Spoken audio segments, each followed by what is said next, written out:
Hello everyone, and welcome to Straight Chilling. Each week we watch and review a horror film for your entertainment. You can send all questions and comments to straightchillingpodcast@gmail.com, and don't forget to keep chilling. Yeah, we straight chillin', serial killing. 5 cold feelings on the mind, got you reeling.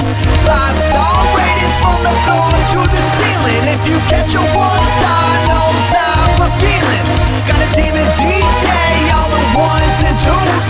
By the name Elzebub, so don't get confused. So grab a seat by the fire, roast them all in 2. And prepare to hear the legend of the Straight Chillin' crew.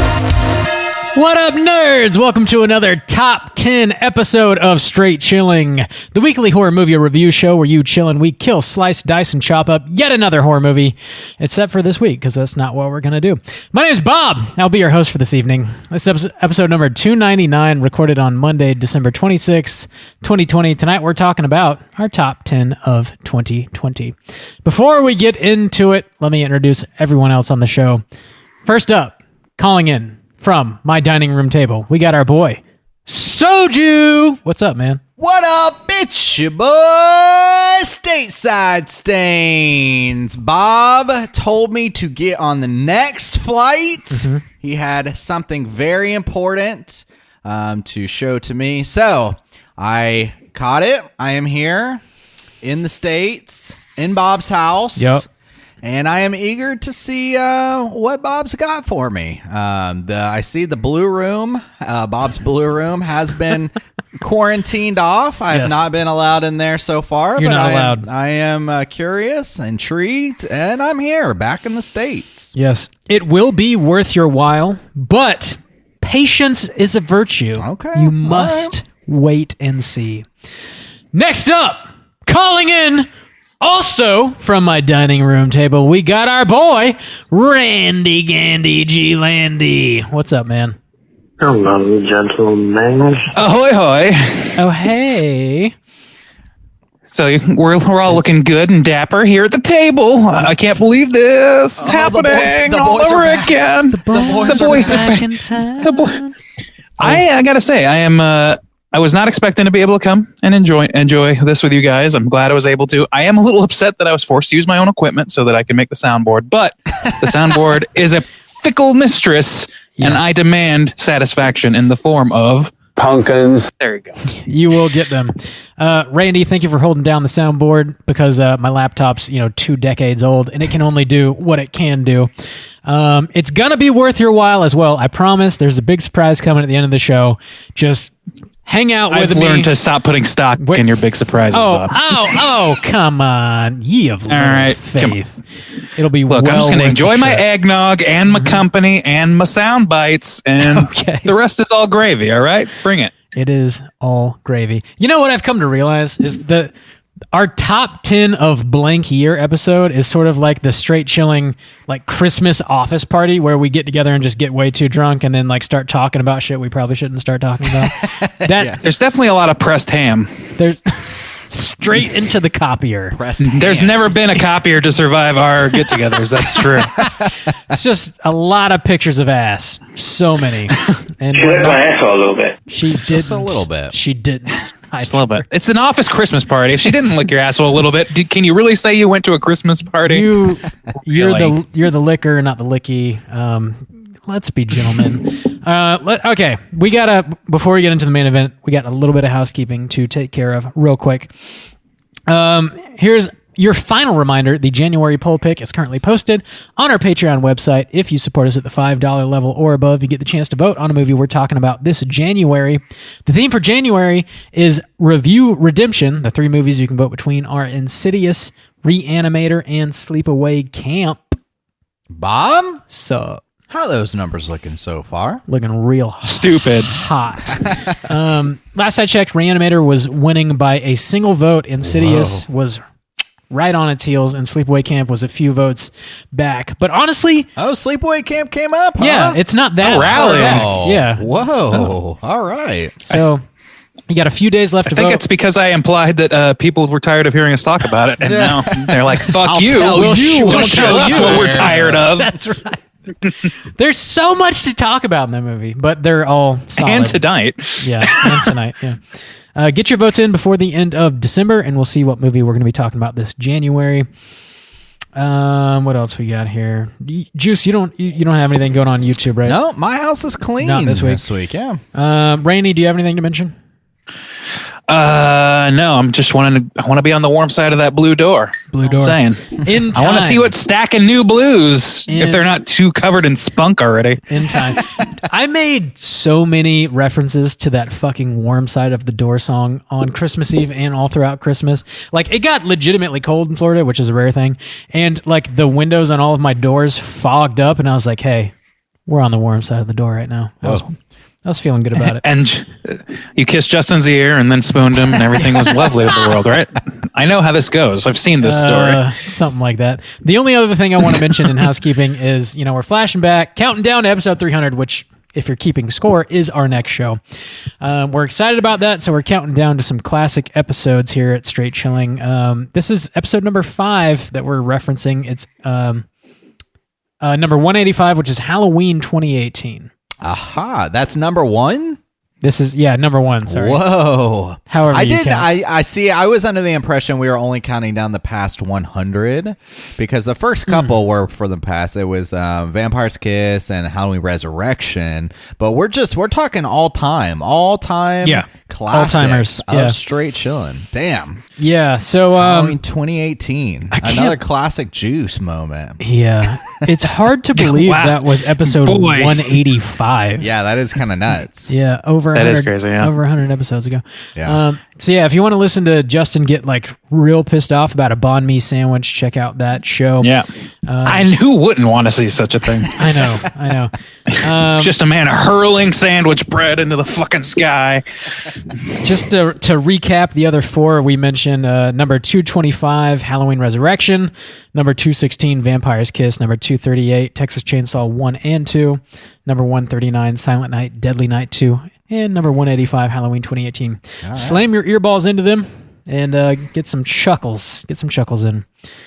I think that's all we got going on. Also, no, there's one more thing. I'm going to add this real quick. Episode number 300. This is something we've been doing every 100 shows. We answer listener questions. So if you are listening and you got a question you want to throw at us, whether it's horror related or not, feel free to do so. You can call in and leave a voicemail asking a question, or you can send us an email with a question or questions to straightchillingpodcast@gmail.com, and we'll be answering those next episode. That's it. That's all I got. I've heard that Rob is very forthcoming with his financial information if you want to move forward with questions on that. Socials, things like that. If I remember correctly, last episode, like episode 200, when we did this before, we were answering questions about like hamburgers and shit. So anything goes. Yeah. A lot of wild shit. Yeah, we will answer your questions. We'll try. Yeah, if we have time. Ask us anything. We will answer some things. Yep. This is a Straight Chilling AMA, so do it. Yep. And that's all we got for housekeeping. Let's get into the main event. So we're talking about our top 10 of 2020, which was a weird year. But we're gonna count from the bottom up. We're gonna start at 10. We're gonna land at number 1, our favorite of the year, and then to wrap up, we're also gonna talk about the 3 worst movies of the year. It's an opinion, man. Chill out. Be prepared to be bedazzled. I'm prepared. And then we're gonna get to this top secret reveal, so to speak. So your teasers are so ham-fisted. Just show us. It's you gotta be patient. Gotta listen to the whole episode. Oh my God. Skip. You gotta be patient. It's well worth it. Okay, so yeah, let's talk about the movies that we liked this year. Randy, I'm gonna let you kick us off because I rarely do. You rarely give me such privilege. Thank you. This one's for Randy. What's your number 10 of the year, man?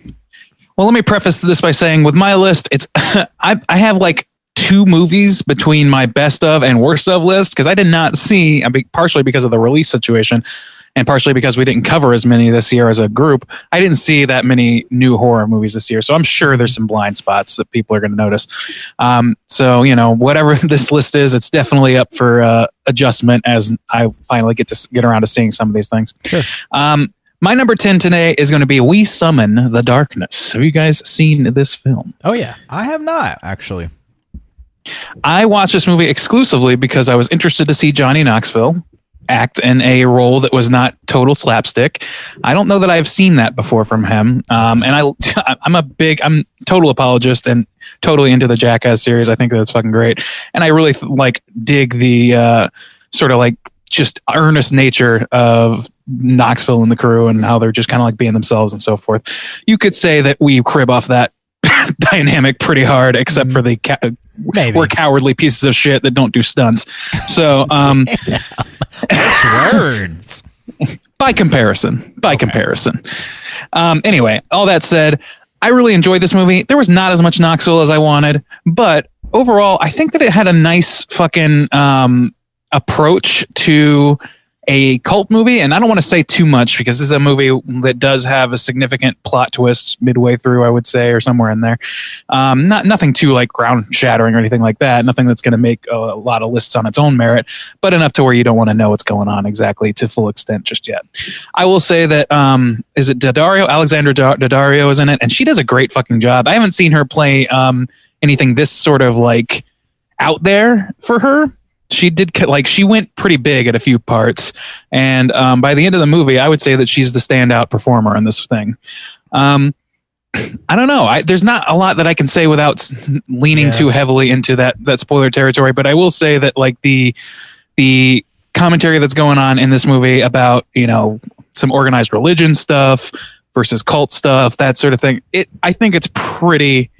It's not the most nuanced in the world, but it's pretty effective in terms of like concealing its true intention until it hits that certain level. So I like this movie. I think it was worth a watch. Cool. If you are listening and are a Patreon member, that is one of the mini casts I released earlier this year. So check that out if you are interested. Juice, what's your number 10 of the year? All right, number 10. So this is a movie that maybe in a more robust regular year might not have made it, but I feel like that's always the case with the first couple on these top 10 lists. That's always shifting a little bit. But I'm gonna go with a movie that we actually covered on this cast. Randy didn't; he was absent for this one, traveling. But it was The Vast of Night. Okay. So this is one that I picked for 10 because this was a new director. I believe it was his debut flick. I believe so. I think this is his first one. And I was really intrigued by what I saw. It seemed like he had a lot of potential. A lot of style. It was a period piece. It's a sci-fi period piece, and I like the style of it. It was a little thin in some areas, but it was well acted. It was an interesting style. The way that this guy makes movies, he got a little self-indulgent, and I think it could be kind of reined in on some of his maybe upcoming films, but I was intrigued by it, and I thought it was a good start for this guy. It was his first, right, Bob?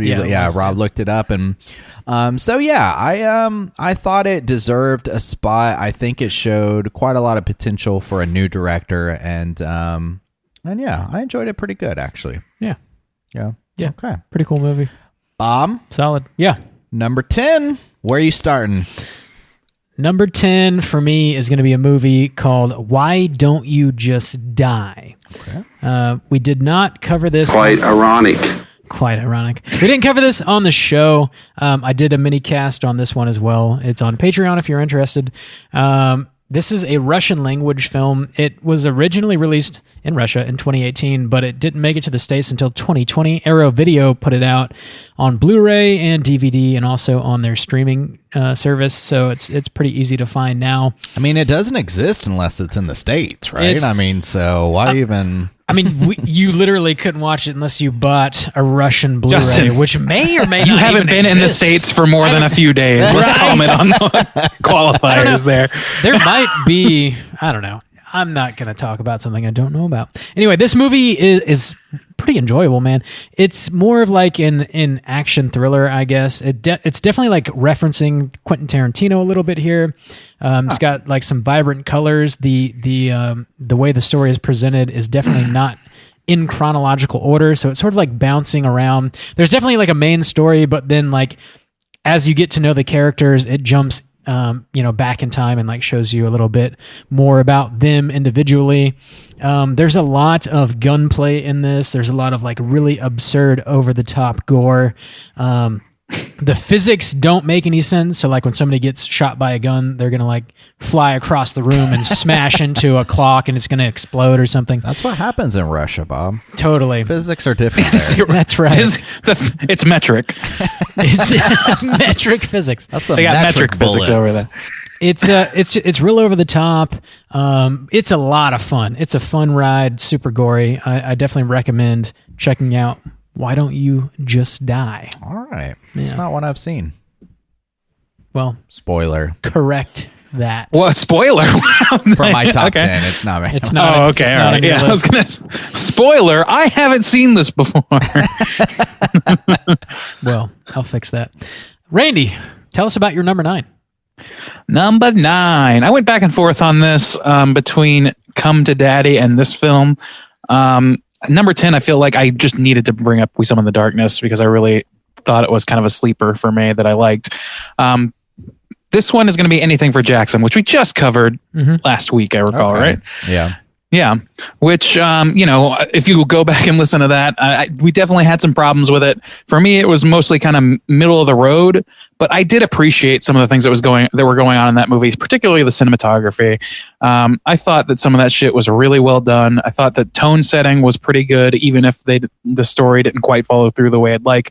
And I did like the at least the appeal to ambiguity at the end, even though I still kind of feel like it was split between being too serious and being too silly and not really landing on either one of those icons. All that said, like I just enjoyed this thing for what it was. Again, it's a pretty thin list. It wouldn't have made it otherwise, but I think it's worth a watch in 2020. In the thinner field that we have, or at least the thinner field that I actually saw, I think it qualifies. I don't have much more to say that you can't hear from last week, so I'm going to shut the fuck up. Yeah, I agree, man. Pretty enjoyable.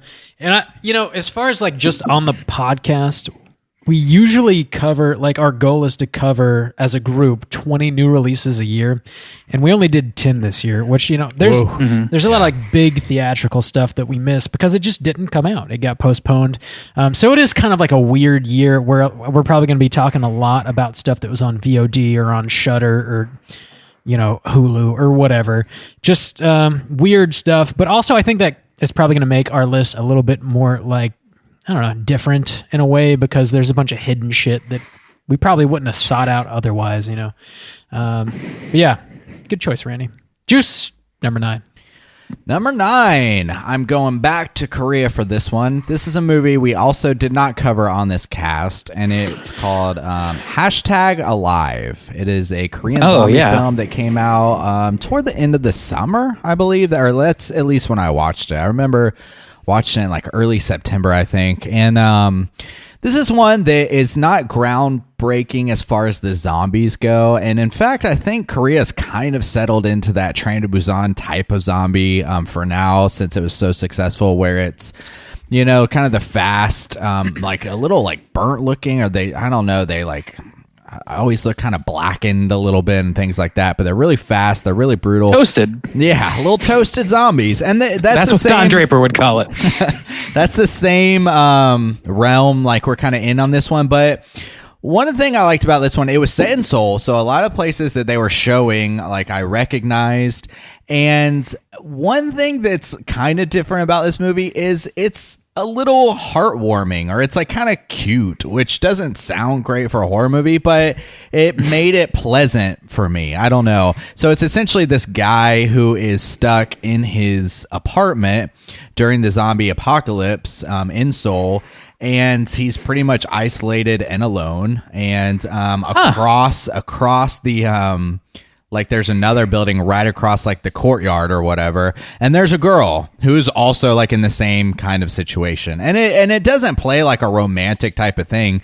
It's literally like that's the only person I have to like communicate with, and they try to work together. It's very difficult, but it's just, I don't know, it was just kind of refreshing and just nice, I guess. But I mean, it's still got some solid survival zombie action. That's they don't skimp out on that or anything. But it was, I liked it. It was good enough to make my top 10 for sure. So that's my number 9. #alive.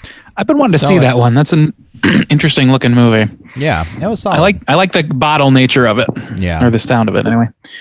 Yeah, Bob. Yo, number 9. Where are you going? Number 9. I'm gonna give to The Rental. Okay. So this was written and directed by Dave Franco. It's his directorial debut. He's commonly known as an actor. This is starring Dan Stevens, Allison Brie. So like, it's definitely got some names in it, and it's like a tight 90-minute like home invasion kind of thriller. It reminds me a little bit of The Strangers. It's not quite as subtle as The Strangers is, but it's got that vibe. It's definitely playing on some like it's basically about two couples together. They go to this like Airbnb out in the mountains. They're trying to have a nice time, and there's like this groundskeeper that sort of finds out about some personal stuff he's not supposed to find out about, and shit just like kind of spirals out of control. They find some hidden cameras in the building, and stuff just gets kind of out of hand. Definitely recommend checking it out. Solid performances from everybody in the cast. I'm a huge fan of Dan Stevens and Allison Brie, and they both like bring their A game in this movie. Definitely shows a lot of potential for Dave Franco. It's not like reinventing the wheel, but it's got some real tense moments in this movie, and I definitely recommend checking it out if you have not. I had to look up Dan Stevens. I can never remember that dude. I can never put a face to that name for some reason. But Allison Brie is so good in literally everything that, even though I haven't seen this, I feel really confident that it would beat out several of the things on my top 10. Dan Stevens, most notably for me anyways, is the guy from The Guest, which I love that movie. The main guy? I looked it up. Yeah, the main guy. Yeah. He's a pretty plain looking guy, though. He doesn't stand out. His name is as plain as he is. Right. Yeah, definitely slam your eyeballs into The Rental. Do it. Randy, kick us off. Number 8. What you got? Number 8. I picked a film called Host, and I think I brought that up on What You've Been Watching before. Have you guys seen Host from this year? Yeah, I have. Okay, yeah. So I really admired this film. I wouldn't say that like it has the best craft of any of the movies on my top 10, but I would say that it is the most challenging film on my list. I would argue that it is certainly one of the most challenging on my list, because the way this movie was made, for those who don't know, is it was just after quarantine that this movie was conceived, and then I think it was a month. I can't remember now. I think it was like a month production for this film, something along those lines, an extremely compacted timeline, and it was a movie filmed entirely on Zoom. And it sounds pretty gimmicky, and in some respects it is. But I was really wowed with how well they did that kind of film with the time they had and the parameters they set for themselves. I think it's fucking immensely telling of the talent involved, that they could make something as engaging as they did out of a fucking Zoom meeting. I've seen Unfriended 1 and 2. I've seen all these kinds of movies that do this interface thing. VHS 2 did it. Like, all these movies do this sort of thing where it's webcam based. And to some extent, it always feels a little gimmicky. And this movie is no exception to that. It just has that extra added punch of the quickness with which they turned it around. I don't know. It's tough for me not to just hinge everything on that. It's just so impressive to me, like from a technical standpoint. The movie itself is engaging enough to keep me involved the whole time. It's interesting. It's got enough uniqueness to the plot to where it continues to leave you those breadcrumbs and those interesting tidbits and interesting moments to keep you along all the way down. And it does subvert a couple of expectations, a couple of surprises on the way. Nothing that's going to shatter the earth, none of that shit. But I thought it was pretty good. And again, like I'm so impressed with it because of its timeline. So that's my number 8, Host.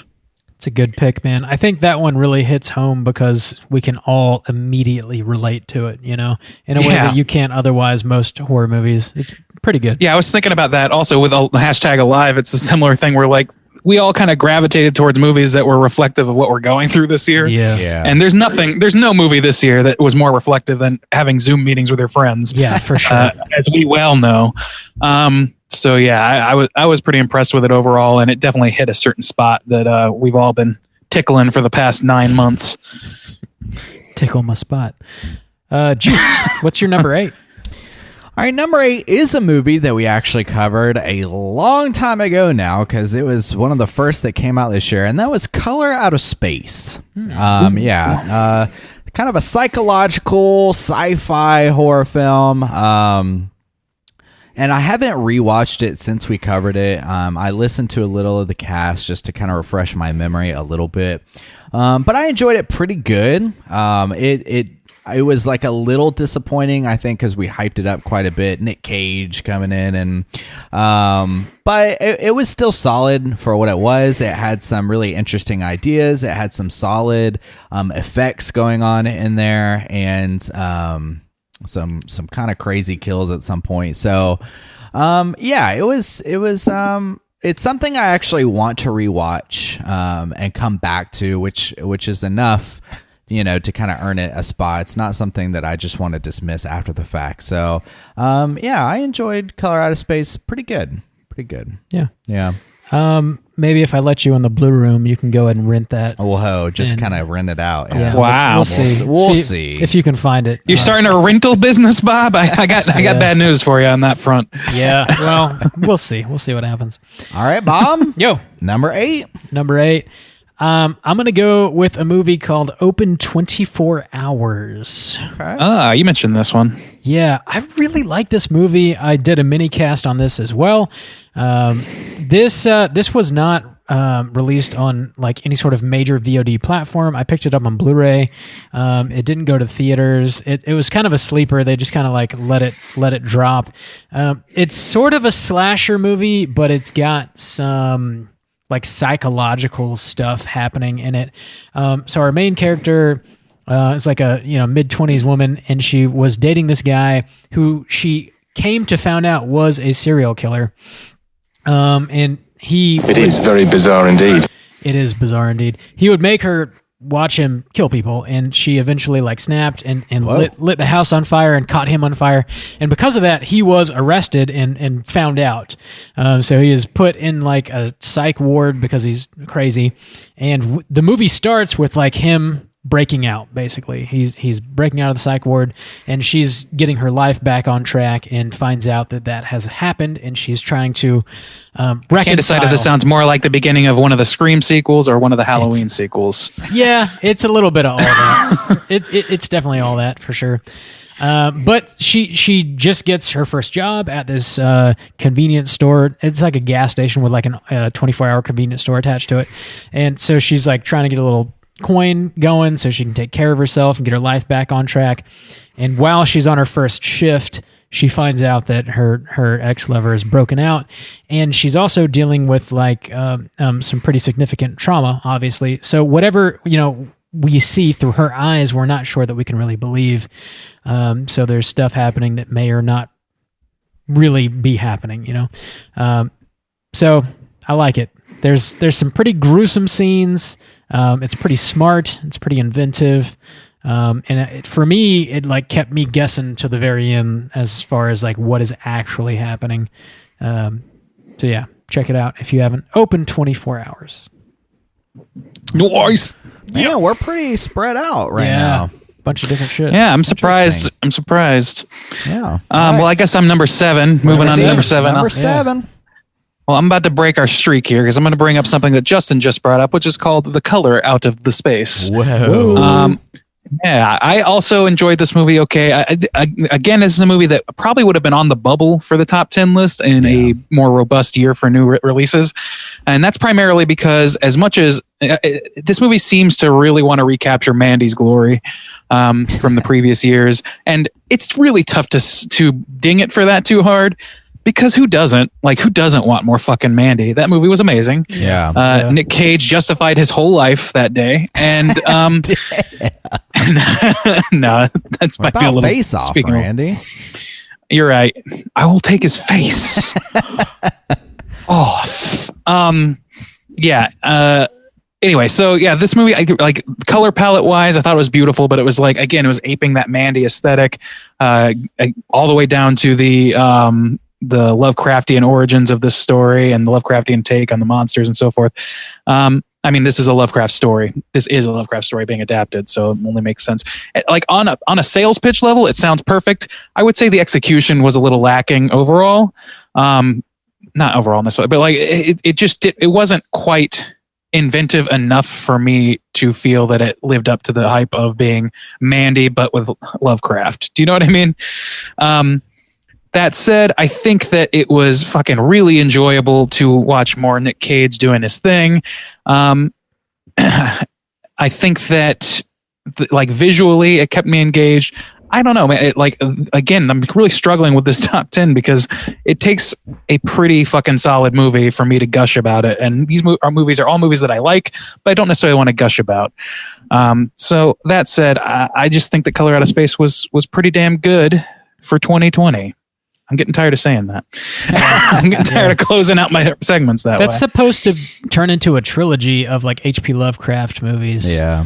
That's the first. I know. And like, maybe that could go so bad. Yeah. Hopefully they get stronger. Hopefully. It's tough to begrudge them because we all want more Mandy, and it would be stupid of us to not want more movies that take big risks like that. But you kind of hope that those big risks aren't quite so similar as the first big risk. You know what I mean? True. Yeah. A big swing gets smaller. The swing size diminishes each time that it's recreated. Yeah, it starts to water it down on scotch. Mm-hmm. So that said, this is only kind of the second movie that I can think of that really goes for that aesthetic and there seems like a direct correlation to Mandy. That's the other thing is like we haven't oversaturated with this yet. If we get 3 more, who knows? But for now, I think it did pretty well for 2020. For 2020. Juice, what's your number 7? So it's funny because me and Randy just did a swap. So I won't talk too much more about it. But Host. And one thing I would just like to add, I do like when people are able to capitalize on kind of an interesting idea. This was a movie too. They didn't try to milk it too hard. It was super short. It was like a little over an hour, I think. Yeah. So they really just had the idea and they executed it very quickly. And it's not going to age particularly well, but it's going to be an interesting little spot in history. And I kind of appreciate it for that because it is an interesting time. And I am glad that they were able to come out with this and execute it so quickly. It is relatable. It does show this like specific year in a very interesting way. And I'm just glad that, I don't know, I'm glad it exists. I don't want to watch it a whole lot, but I think it makes it interesting for a spot for this year. And I think it deserves that too. Just the idea and the execution so quickly. Yeah. So Host is my number 7. Bob. Yeah, they used. Sorry. No, go ahead. I was just gonna say, yeah, they just really capitalized on that paradigm shift, like that cultural paradigm shift we all went through. Yeah. Anyway, so there's not anybody that like doesn't know what this feels like, and that's interesting for this like specific. I'm curious time. what you made me think. I'm curious how this movie's gonna be seen in the future. Yeah, like I am too. Like in and 10 years' time, is this gonna be an oddity or is it gonna be like shat on because it had the wrong take at the wrong time or something? I hope I don't it's know. an oddity. And so we'll see where the future goes. I want to mention it could be even like benchmark in some way. Who knows? Yeah. Real quick, so Host came out and we can all relate because it's showing us exactly what we've all been doing this year, basically. There's another movie that came out I did not see called Songbird. And, it's like this, it's basically trying to do what Host did, but in like a very shitty way that was like... Is it a horror movie? Yeah, it's a horror movie. Okay. I don't know anybody that saw it. I have not even heard of it. Yeah, like I saw the trailer. I know what you're talking about. It's This like trailer. COVID-29 is ravaging the country, and people are like frothing at the mouth and running wild. And it's like real ham-fisted and felt. It's just poorly made. Yeah, see, that's not what Host was, and It's that's why I not, kind of yeah, like it. They didn't yeah. say like, "Oh, like we're turning this into a virus," because I don't. There's you got to walk a fine line with this situation. You okay? Yeah. Okay. You got to walk a fine line with this situation because we're all in it. Yeah. And we all don't want to like drown in our misery. Yeah. And right. it's more like relatable. Like, oh yeah, I have to but it takes like a trope. Like, I don't want to spoil like what happens, but it's essentially based on a seance. So it takes that and puts it in our current situation. Yeah. It doesn't In Zoom, it yeah. doesn't take our current situation and make it so much shittier. Yeah. So I don't know. It captures it well, I think. I agree.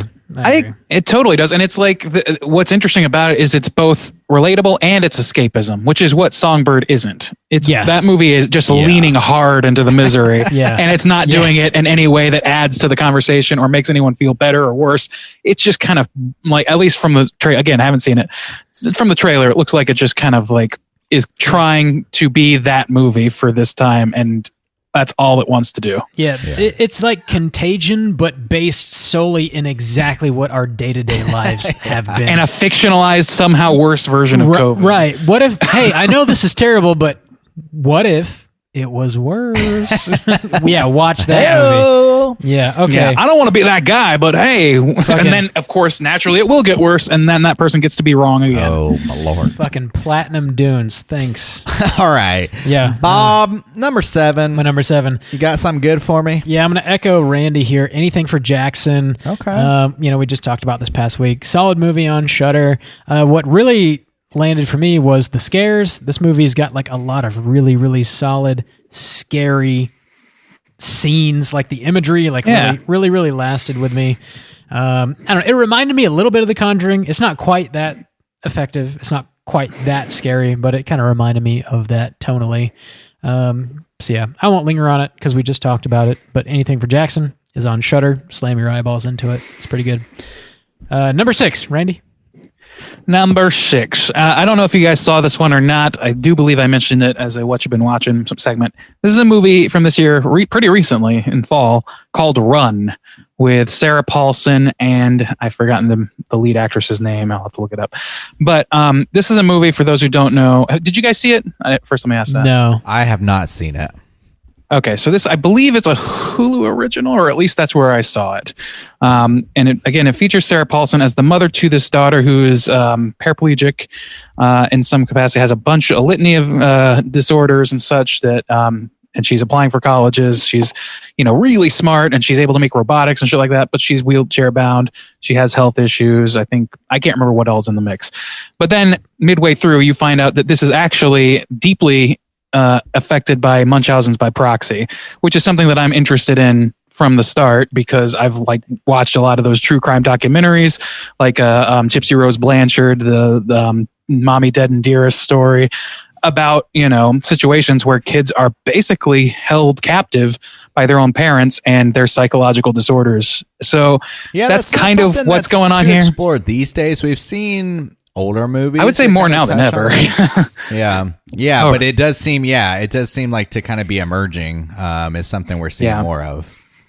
I think because true crime has gotten so big, there's a lot more of those stories, because that's a real life phenomenon. There's a lot more of those stories coming to people's ears through podcasts and through documentaries and things like that, that somebody saw these things and was like, okay, well, what's, the horror version of this? Yeah. And, I wouldn't say that this goes too deep into the horror section, but it is a riveting fucking movie. And Sarah Paulson gives a really good performance. And so does the actress, who, again, I'm going to have to look up. And I believe Becky told me, and so this is secondhand information, haven't double checked it, but this is one of the first movies of the kind where the person in question is actually disabled in the ways that they're somewhat in the ways they were described. Yeah. Yeah. So, we've seen that a little bit with what's that fucking movie with no sound? Quiet Place. Yeah. It Yeah, also so made we've me seen think this a of little the bit. It's an girl, emerging too, dynamic. from, American Horror Story, where she has autism. Yes, yeah. That kind of situation, yeah. Yeah, and it's like worked into the story. Where I think it was a pretty fucking great movie. It's not terribly. Down It doesn't syndrome, have Down syndrome. I'm sorry, not autism. Oh yeah, you're right. I'm sorry. Yeah. I would say that it's not like it doesn't. To my knowledge, it doesn't have too much to say beneath most of the surface level stuff, but it's an engaging movie front to back. You really root for the lead actress in this movie. And I mean, sometimes that's all you really need, like just to keep you in there, keep you wanting to strive with this character. Sometimes a movie is really just as simple as that. Sometimes it falls flat because of that. But I would say that this movie excels because it doesn't try too much, which is kind of the sin of a lot of the movies that we've seen. Like, again, something I said about Anything for Jackson is that it's not sure what it wants to be. There's a lot of that this year. There's a lot of that. And this movie knows what it wants to be. And I appreciate that. The simplicity worked for me with this one. Okay. So that's it.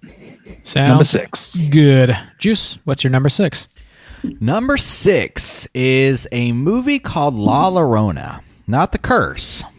This one is this is a foreign film. It's set in Guatemala. I don't know if it's a Guatemalan film. It's a Spanish language film. It's got a lot of buzz. I've heard of this movie quite a bit. Yeah, and it was a movie that I put on. And I didn't know much about it, and as I was watching it, I kept guessing. Like I could never quite get a grasp on what this movie was supposed to be like focused on from a horror element until like the very end. And I like that because it was completely surprising to me.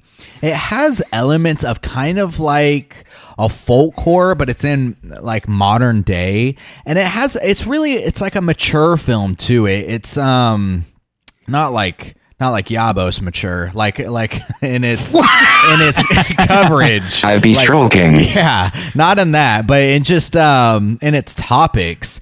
It's based on. It's essentially this protected, wealthy, influential general going through this trial of genocide in Guatemala. Did he commit genocide? And at this point, he's old. He's not in good health, so he's not super reliable as far as like his senses go and what he's seeing or hearing. But it's about, I guess, like genocide of indigenous people in Guatemala, which is like a fringe society, I guess, a fringe group that is oppressed down there. And it was just really interesting. It was just a really interesting, well-made, mature, thought-provoking film. I've been thinking about it since I watched it, and I enjoyed the ride because I didn't quite know where it was going, and then when it was done, I like where it took me, and it's like been on my mind, and I don't know, it was done really well. So, La Llorona, yeah. Number 6. It was pretty good. Pretty Nice. good. Yeah. I heard that was really solid. Didn't get to watch it though. Yeah, it was good. I would recommend it and just kind of go in. Nice. I know I just described it, but I would say just kind of experience it for what it is and not try to have any no James Wan expectations. That's on Shudder too. It is. Yeah. It is on Shudder. Yeah, so you can check it out there. All right, Bob. So swing it back over to you. Number 6. What's your number 6 choice going to be? My number 6 of 2020 is going to be a little movie called Dogs Don't Wear Pants. Whoa, this sounds wacky tobacco. Tell me about it. Right? Wow. Does it feature the cast of Air Bud? No, it does not. So this was a Santa movie. Buddies? Sorry. Go ahead. This is a Finnish film that was another Shudder original, which I watched this like early in the year. I want to say like February or March. I just like randomly threw it on Shudder, and it like I couldn't stop watching it. I couldn't turn it off, man. It really stuck with me. It's definitely a black comedy, but it's also dealing with like just losing a loved one and like dealing with grief, and it's like very tangible and feels like very relatable in some ways. Basically, like our main character is this guy. He's a widow. He was married. He lost his wife. and he's been a widow for about 7 years, and just like randomly bumps into this like dominatrix woman, and like through his random encounter, he sort of like is able to, I don't know, like feel close to his wife again, and it opens him up to this whole like BDSM world, and it's like silly and funny, but also like shit hits pretty hard emotionally. So it's comedy Eyes Wide Shut. I've not seen Eyes Wide Shut, but maybe based on what I've heard about Eyes Wide Shut, it's pretty heavy. So like, I don't know. I hard recommend it, but like as far as like horror movies go, this is probably the heaviest one on my list. Even though it's like listed as a black comedy, I don't know. It's pretty heavy. I think it's still on Shudder, so it's pretty easy to find. Dogs Don't Wear Pants. It's definitely worth watching. Recommend. Siri, give me horror movies about dogs and pants. And BDSM. Go. Yeah, that's my number 6. Randy, we're halfway through. Whoa. We're halfway Holy through. shit. We're in We the are top zooming. five. Top 5 here. Randy, what's your But we're number? not on Zoom. What's your number 5 Yeah, we are. pick? All right, boys. My number 5 is going to be a little film called 1BR, aka One Bedroom. Have you guys seen this one? You did. I haven't seen it, but didn't I you brought talk it about up. it on What You've Been Watching? For sure. Somebody did. Okay. I've not seen this. Okay. Then Randy did mention it. So this is a movie that it fits in a category that I've noticed has been released. There's been a lot of movies released that feature people being held captive in some capacity.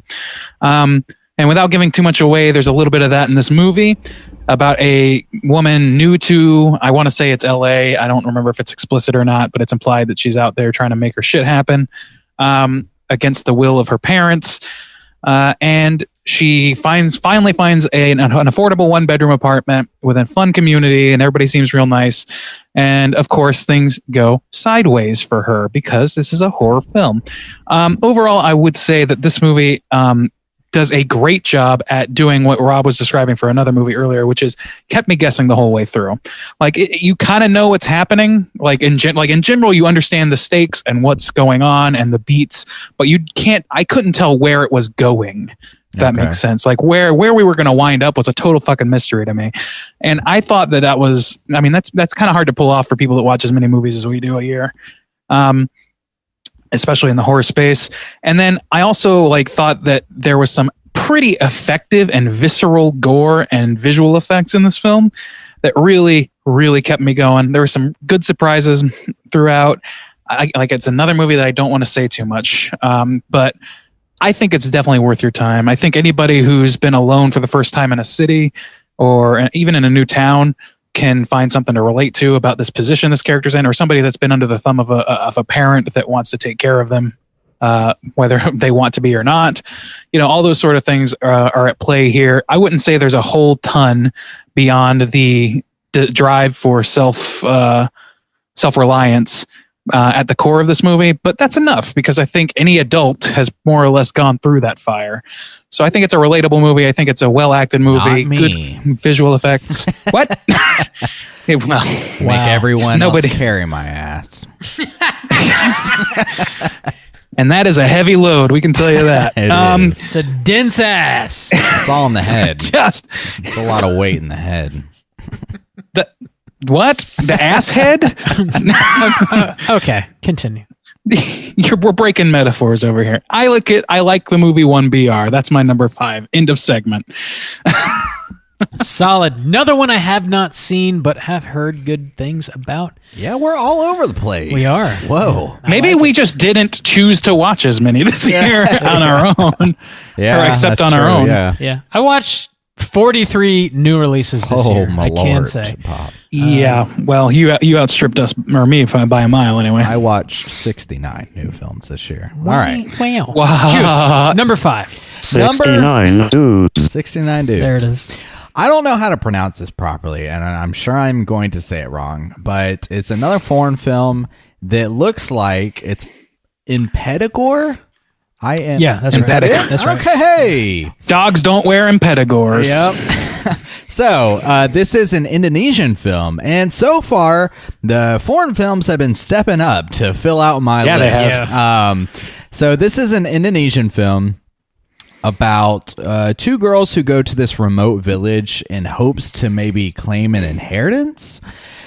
And there's some shady shit going down here. There's a disease that kind of fills this this really small remote village out in like the boondocks of Indonesia, and it's kind of like this mystery that unravels, and it's got some like pretty messed up ideas, a few messed up visuals. But ultimately, I was really intrigued and entertained by this film. I was pulled in. There were some really tense moments. It's not just constant blood spatter, gore, anything like that, though. But it is a really intriguing story, and it was just an interesting look at just kind of like the backwoods of Indonesia as well. I just kind of enjoyed the setting. And Are there Indonesian bogans or rednecks or whatever? Maybe, yeah. Probably. I don't know what they're called. But Any Indonesian fans that we happen to have, please let us know what you would call a cooter in your homeland. Please let us know. Any foreign languages. Yeah. But Tell us about your local cooters. your local cooters. So yeah, I did enjoy it though. It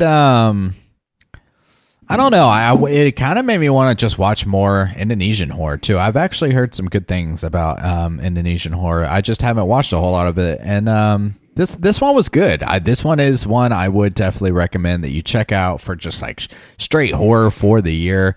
It was a solid flick. Yeah, I enjoyed it. And Pedagore. Nice. Yeah, Bob. Yo. Halfway, number 5. What you got? Oh, I see it. Number 5. I see. Don't look at my laptop. Number 5 for me is a movie called Swallow. Swaller. This is a theme for me. I also did a mini cast Swallowing? on Swallow. No, that's not the theme. Zing. Damn it. No, yeah. If you want to hear my thoughts, check out the minicast. This is a solid release. You can pick this up on Blu-ray and DVD from IFC Midnight. It's about this woman. She's a newly pregnant woman, and there's like some sort of actual That's also a theme for you, right, Bob? newly pregnant woman. Yes. She feels compelled to consume objects that you should not consume, like thumbtacks, things that are made of metal. This is apparently like a real thing that some pregnant women actually experience. They're just compelled to swallow things that are inedible. Oh, yeah.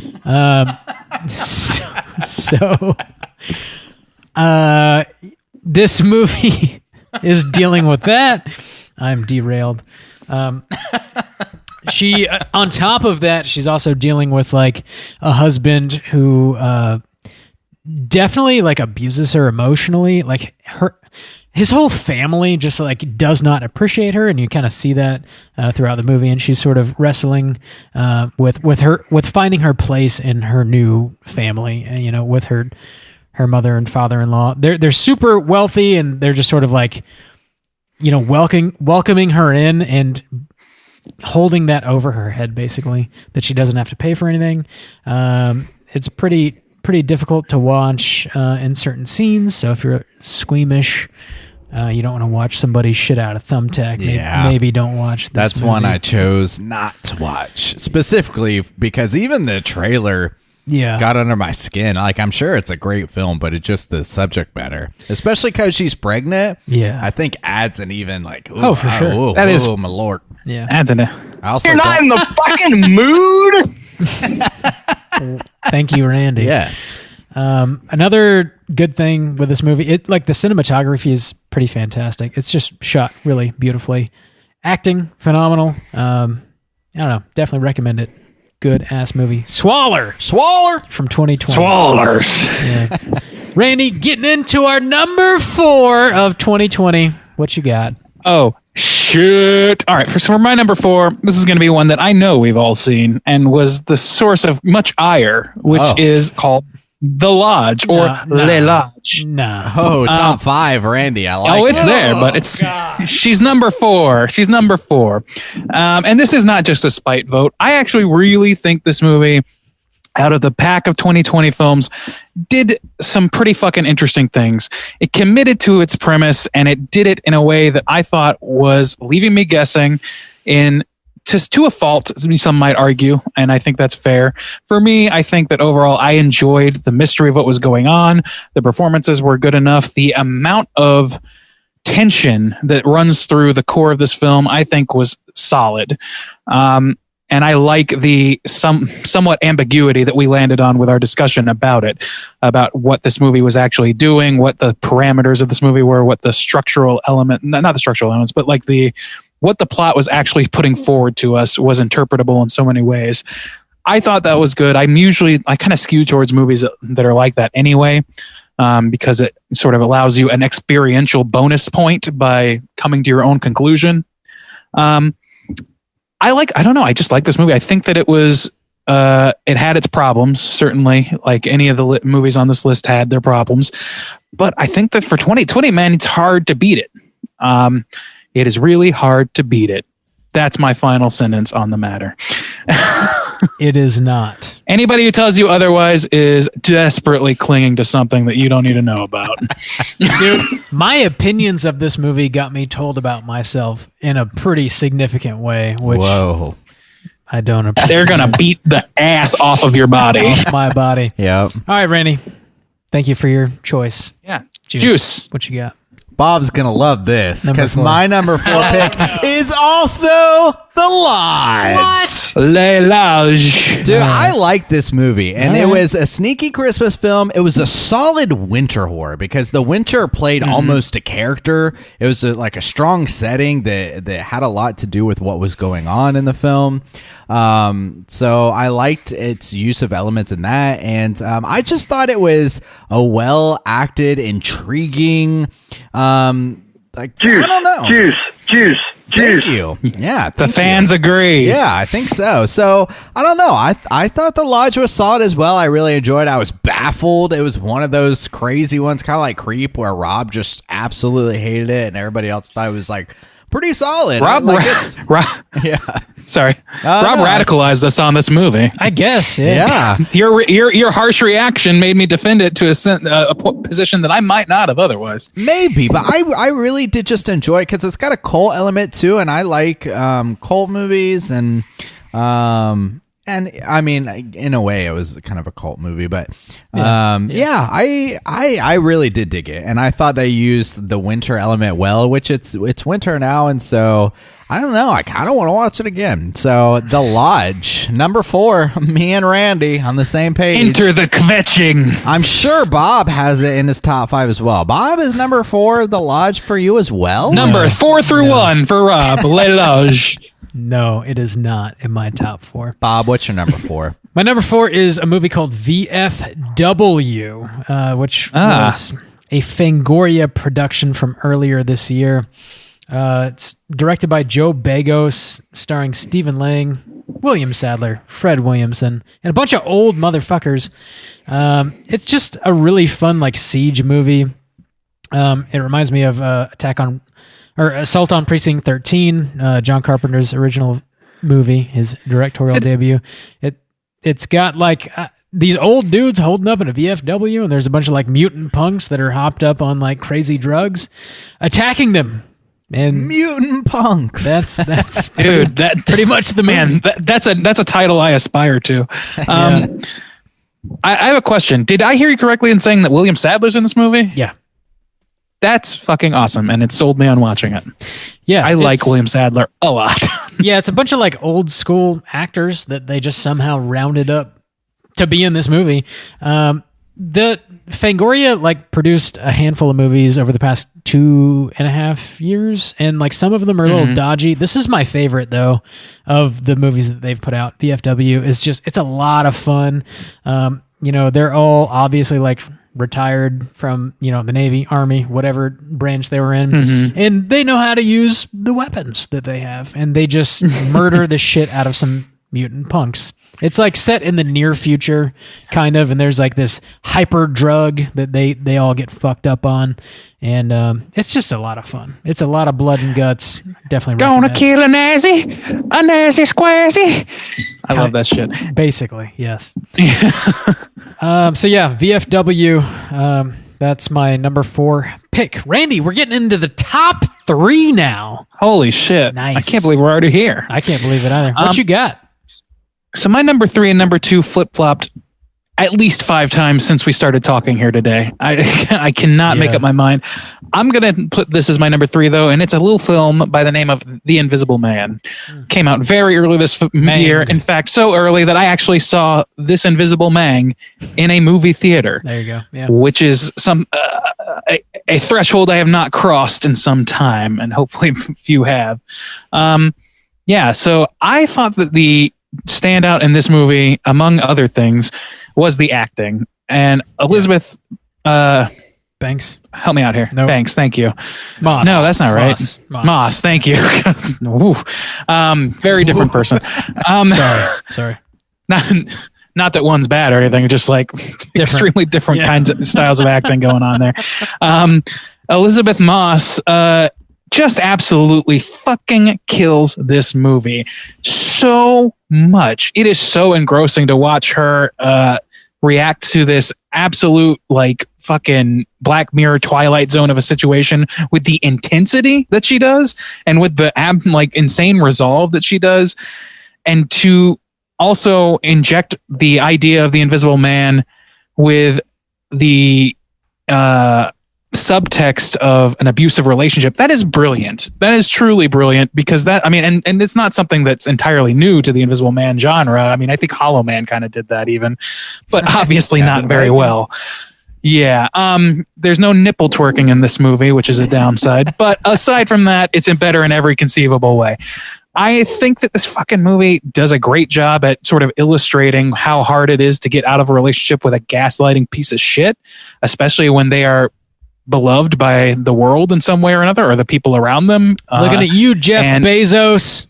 Yeah, look at you, rich people in general. Yeah. Why do you guys hate me so much? Oh, Juice your millions. We're jealous. Juice Bezos. Oh my, that one's gonna be an intro one day. Yeah, I don't know, man. I think that this movie had the right blend of metaphorical subtlety and outright action and damn good acting and really cool cinematography. Just a cool modern approach to this tale. I loved it. I thought it was worthy of a number 3 spot, and maybe a number 2, but number 3 because I've committed. Sweet. Locked in at number 3, The Invisible Man. Juice Bezos, what you got? Damn. Number 3. Number 3, I'm going with His House in the Middle of them Streets. His House is a movie I did on a What You've Been Watching a couple weeks ago. It's a Netflix original horror film. I really enjoyed the premise of this film. Again, it was about a couple. They're refugees from Sudan, I think.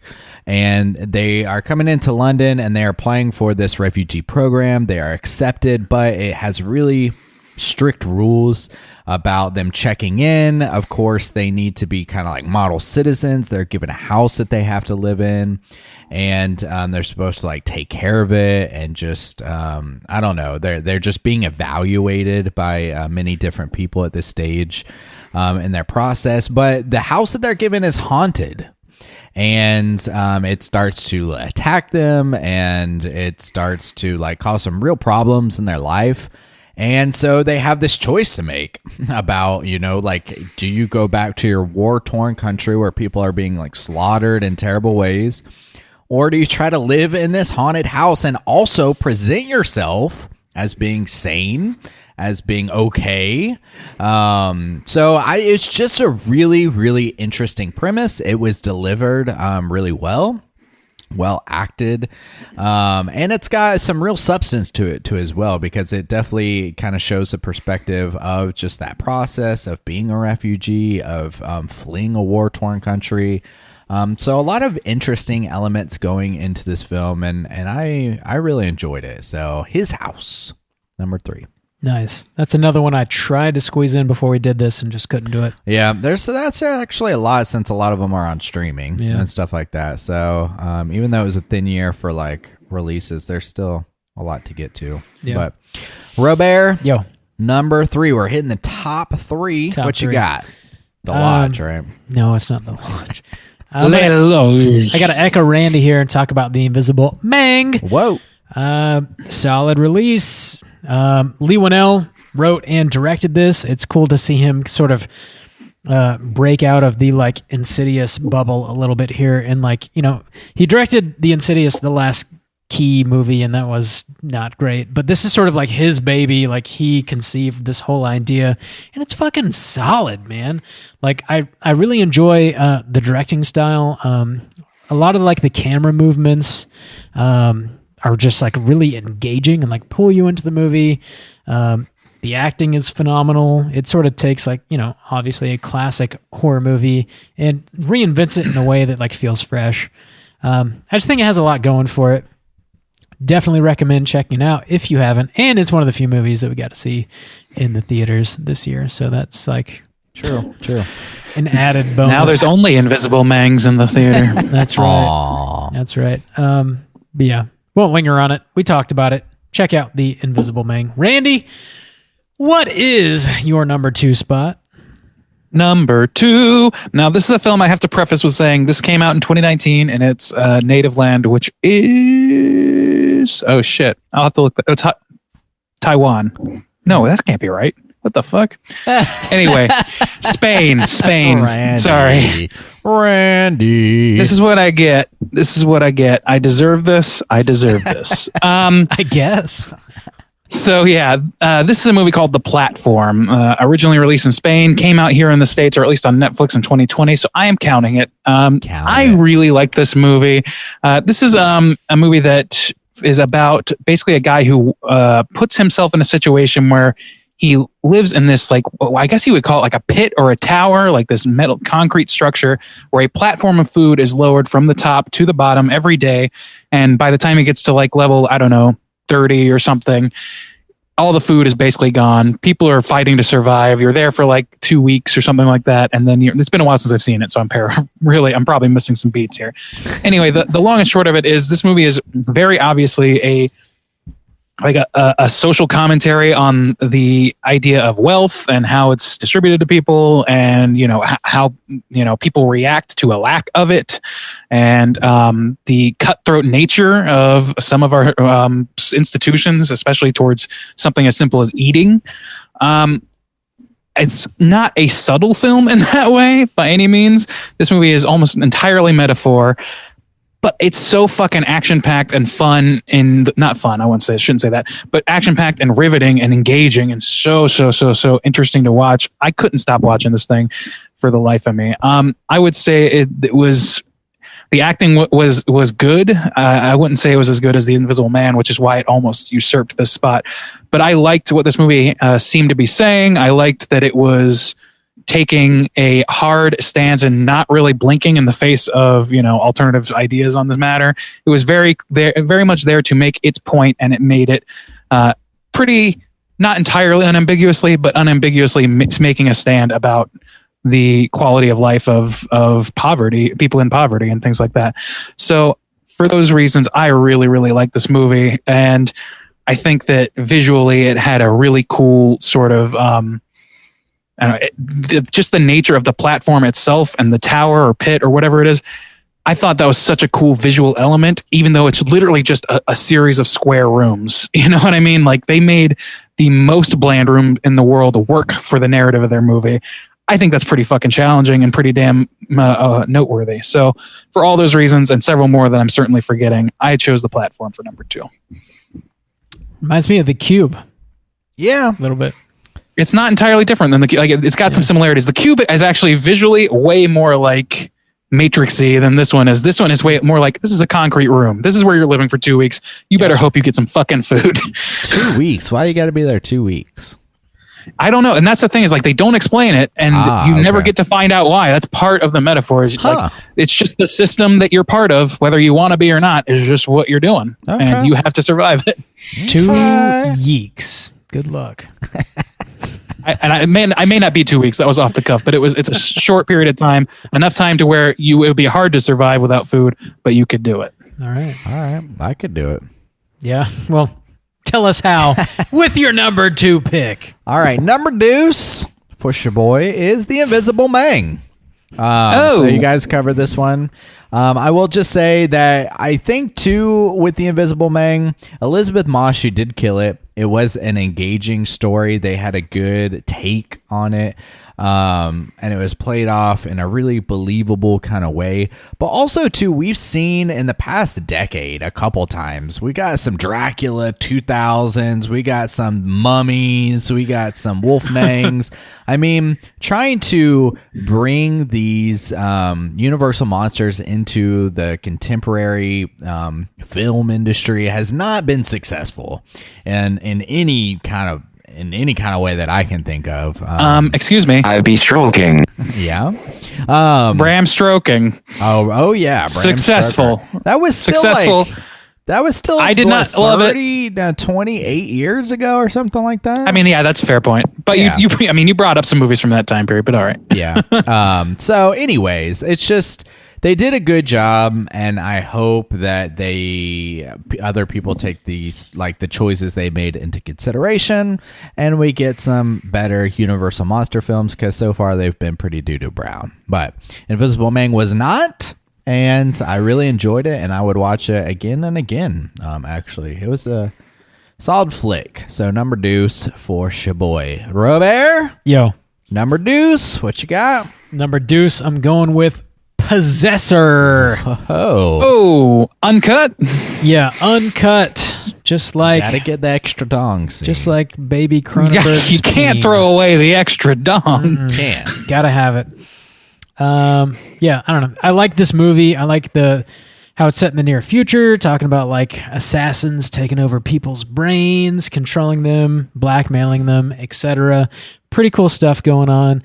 Definitely reminiscent of like some of Daddy Berg's work back in the day, but feels like it's its own thing. There's some like really solid kill sequences. There's some really solid practical effects. There's the scariest mask by far I have seen this year in this movie, which I want to own, to wear. Just like in my day-to-day life. Yeah, You sure. know, I like your hat. yeah, that's what people would compliment my mask. That's what Rob would say to for himself sure. in to, the mirror. to myself. I like your hat, Rob. I like your hat. I fuck me. I'd fuck my I'd head. fuck me. I like the themes that are at play here in this movie. Talking about like big evil corporations that are definitely overstepping into like the average Joe's like day-to-day life. I don't know, all this. I'm here for it. I think it was presented pretty well. It's not super airtight, but for what it is, I think it definitely secures a number 2 spot for me. Possessor, check it out. All right. Yeah. All right. Number one spot. Randy, Well. what you got? Well, I gotta just disagree with Rob on something here. Possessor Uncut is actually a number 1 movie. Damn. All right, Randy, of the tell year. me why. Here's why. Of all the reasons that Rob said, for starters, I think that this fucking movie, it does what I was describing for Invisible Man very well. Also, which is, unlike the platform, it has its metaphors and its subtlety, but it doesn't rely entirely on that. It also has a really engaging current of sci-fi in it, the way Invisible Man does. And like both those movies are really notable, I think, for having that perfect balance between its core story that's happening, which is in this movie is about identity and having your identity mined by companies and altered by companies. And it's also got its supernatural, like fucking just wackadoo interpretable elements that lead to really cool discussions. I thought that this was my favorite episode to record of the year because it was so we all had took slightly different things from it, and we all had something to say about it, and we're all coming from very similar. We're all like white dudes in our 30s. Sorry, Justin, I outed you there. What? Randy, no. Next week's my 22nd birthday. Totally. Oh yeah, for the 8th year. Yeah, but this is like this movie really just gives you a lot to chew on, and it does not give you hard answers except for the ones that lead you to more questions. It does that David Lynchy thing, but it also has this Twilight Zone wrapping around it that makes it so fun to fucking watch. It's beautiful. It has some amazing visual effects, like Rob described. I like the mask too, but just like some of the like Cronenbergian effects that are going on here. Daddy Berg. And honestly, like it really speaks well to the future of Baby Berg. I think Baby Berg's going to go a long, long way with this shit. If this is his Second his movie. entry into the it's his second film. Yeah. So it's early in this man's career, and he's already putting out shit that I would say is relatively on par with the early shit of his father. And you know, it's you don't want to compare to fathers and sons all the time, but I mean, what a father to compare to. So like if you're keeping up, that's noteworthy. I would be willing to see Baby Berg's work if it was half as good as Cronenberg's work, but he's keeping up. He's keeping pace with his dad in terms of his output. So I love this movie. I think that it just gives us so much to talk about that I'm struggling to even talk about it right now. There's just too much to cover. It's good shit. So I'm going to go with that as my number one. Possessor Uncut. Juice, how about you? Randy, I have to agree with you. Possessor takes my number one spot. And just to add a couple things, one big thing, he wrote and directed this. There's a lot of originality to this, a lot of his own style. We knocked him for maybe cribbing some styles from old Garland. What's that dude's name? Alex Garland. Thank you. Alex. But I've been drinking. Oh, Lex. My boy Oh, Lex. boy. The Garland. nog's running deep. And Lex thick. G-Land. But Possessor, I agree that it was one of my favorite films to talk about. We had a lot of things to pick apart for it, a lot of things, and it's still been in my mind. It's a thing that I think, like a lot of its elements I think about often since we covered it, and I definitely want to watch it again. I think it's gonna like age well. I think it is a great benchmark for this potentially awesome director stepping up. And so, for me, it definitely deserves the spot this year. Now, maybe in some other years with some bigger, heavy hitter blockbusters, maybe it would have, I still think it would have made my top 5, looking at previous years that we've covered so far. But for this year, definitely, Possessor was my number 1.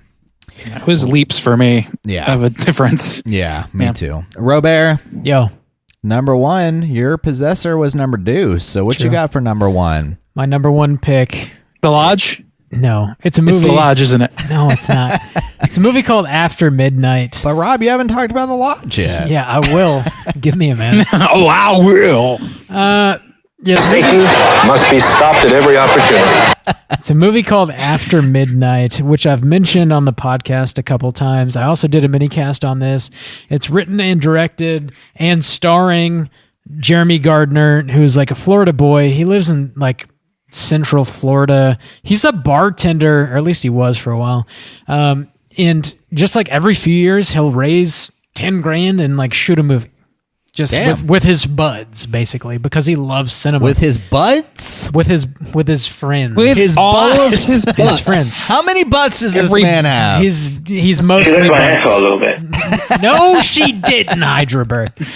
But yeah, every movie he makes is very much a labor of love, and you kind of feel that. But also, when you watch it, it doesn't feel like this dude spent like $15,000 on the movie. It feels like a lot more. Like, it looks fantastic. It sounds fantastic. The acting like really pulls you into the movie. It's always like a simple plot. It's like he previously directed a zombie movie called The Battery, which is basically about these two best friends trying to navigate the zombie apocalypse. It's very much about the relationship, though. It's not about the zombies, which is what a good horror movie does. After Midnight is very much a monster movie that is a love story. It's about the love story, but there is a monster in the movie. When you do see the monster, it looks fucking phenomenal.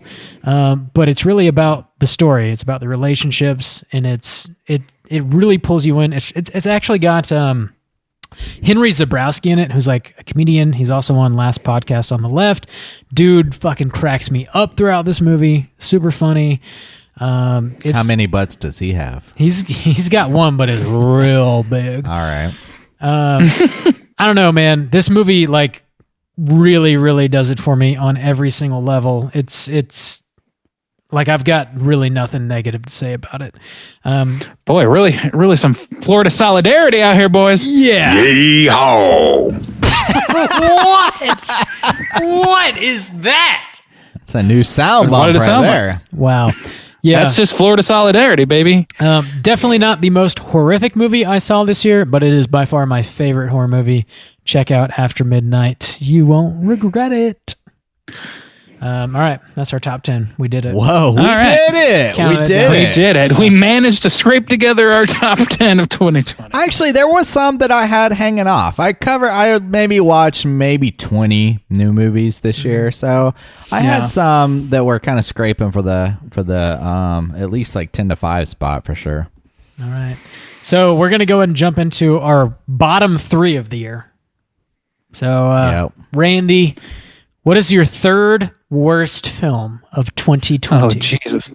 So there's like maybe a 2-movie buffer between my top 10 and my bottom 3. I did not see a lot of new movies this year. Yeah. All right. So know that going in. I'm going to start with one that I don't know if this is controversial or not. I think that with a certain sect it will be, but was not huge on the New Mutants. And I know...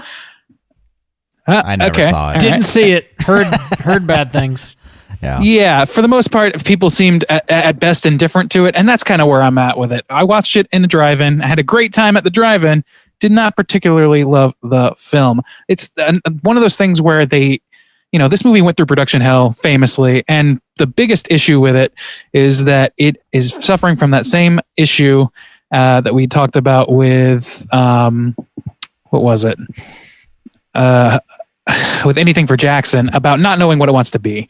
And it's because of studio interference. We all know that. And, we know that that's probably almost certainly where the blame lies for most of this movie's shortcomings. This movie doesn't really know what it wants to be. It kind of wants to be a horror because that was how it was sold in the first place. But then it kind of just doesn't. It kind of just wants to be a by the numbers origin story in some ways. And then part of it just wants to be the movie Split for some reason, it seemed like. I don't know why. Or not Split, I'm sorry. Glass. Oh. Yeah, I mean, no, Glass is what I was thinking. Anything for Shyamalan. Oh. Yeah, it just really landed with a big fat thud for me, and I just didn't care for it at all. I don't know what to really add to it. There were parts of it that were engaging enough, but it really lost me quite a bit. That is unfortunate too, because the cast is pretty solid. I know. I love like most of the people that I recognize from that film. I was totally on board with, and the story that they're drawing from is not one I'm super familiar with. I don't know the New Mutants very well as a comic series. Yeah. But I know there are people that love that shit, and I wanted, I wanted to see this deeper cut and understand why people are so adamant that it be made. So why they were so interested. It's not often that a movie that's a blind spot for me in the comic book world becomes a movie, except that now that every movie's a comic book movie, that's becoming more and more common. So I like to get on board with this shit.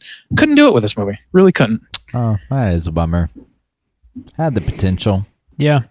Cannot weigh in because I haven't seen it, but Now the mouse has it. yeah, the fucking mouse. It's all done.